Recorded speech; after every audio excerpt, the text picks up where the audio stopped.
서울에서는 문창국 국무총리 후보자가 난데없이 나타난 과거 동영상 때문에 골치를 앓고 있는데요. 사실은 이거 미국에서 똑같은 일이 벌어지고 있습니다. 바로 힐러리 클린턴에 대한 얘기입니다. 자, 난 내가 과거에 한 말을 알고 있다. 도대체 어떤 영상이 어떻게 공개됐길래 그런 겁니까? 힐러리의 근황 소개해 주시죠. 예, 이 힐러리 전 국무장관, 네. 2016년 미국 대선에서 가장 유력한 대선 주자인데요. 네. 그 워싱턴 프리비컨이라는 그런 매체가 최근에 1980년대 중반 그 남편 네. 클린턴이 네. 아칸소 주지사 시절에 네. 지역지 기자와 힐러리가 같이 인터뷰를 나눈 네. 그런 그 영상을 공개했습니다. 네. 근데 이 영상에서 문제가 된 것은 네. 그 당시 이 힐러리 클린턴이 네. 그 한 남성으로부터 강간을 당한 12세 여아가 네. 있었는데 그 남자의 변호를 맡게 됩니다. 네. 네. 근데 그 남자의 변호를 맡는 중간에 이 남자가 유죄인 것을 알면서도 네. 네. 그 증거라든 네. 검찰이 증거 보전을 잘못했다라는 그런 트입 잡아서 네. 형량 바게닝, 그러니까 형량 이렇게 그 감형을 주장했고 네. 그것이 받아들여져서 감형이 된 그런 네. 사건입니다. 예. 자, 지금 80년대 힐러리 클린턴과 빌 클린턴 부부의 모습을 좀 보셨는데 참 젊은 시절인데요. 저 언저리에 어떤 기자와 인터뷰를 했는데 그 녹음 테이프가 무려 30년간 어느 곳에 보관되어 있다가 이번에 발굴됐습니다. 자, 힐러리 클린턴, 여성과 어린 아이들의 챔피언이고 후견이 됐던 분들인데요.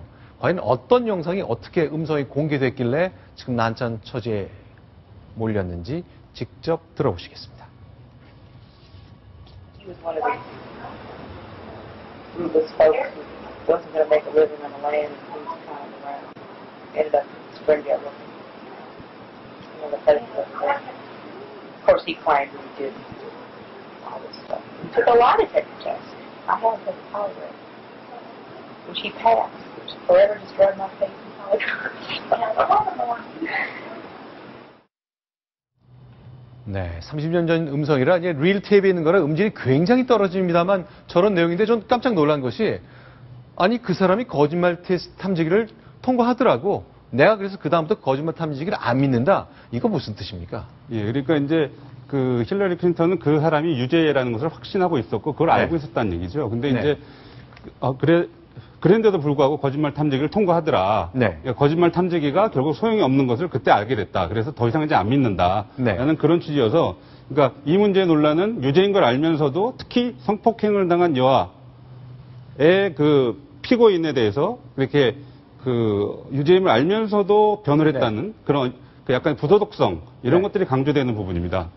그렇죠. 자, 이 영상이 앞으로 어떻게 될지 미국 국민들은 이런 음성이 나왔을 때 어떻게 반응할지 30년 전 거라고 양해를 좀 해줄까요? 아니면 추상같이 과거의 행적과 관련해서 의문을 제기할까요? 근데 사실은 이렇게 논란이 된 게 이번만이 아니잖아요. 아주 미국 정치에서도 중요한 순간마다 아주 민감하고 난처한 영상이 공개된 적이 있는데 지난번 대선 때도 그랬죠. 예, 그렇습니다. 그 이제 지난번 대선 때 이제 롬니 이제 후보로 이제 공화당 후보로 나왔는데요. 그때 이제 롬니가 그 플로리다에서 네. 5만 달러 이상을 기부한 사람들만 네. 모아놓고 특별하게 이제 그 선거자금 모금 캠페인을 합니다. 네. 근데 그때 한 발언들이 그때 연회장에 있었던 그 종업원에 의해서 공개가 되면서 아주 곤욕을 치렀는데요. 그때 47% 미국인이라는 발언, 이 발언이 있었습니다. 자, 47%의 미국인 발언 도대체 뭘까요? 음성을 직접 들으시면 이해가 될 것 같은데 자, 대선 후보가 이런 말을 한다는 것 여러분들은 어떻게 들으실지 모르겠습니다. 이거 선거 결과를 많이 바꿔놨거든요. 같이 확인해 보겠습니다. 47% of the people who will vote for the president no matter what.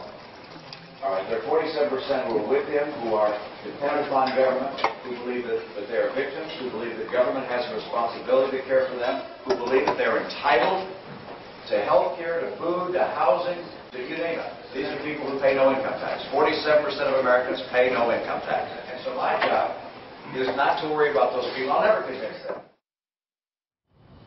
이야, 저런 말을 실제로 했단 말이죠. 예, 그렇습니다.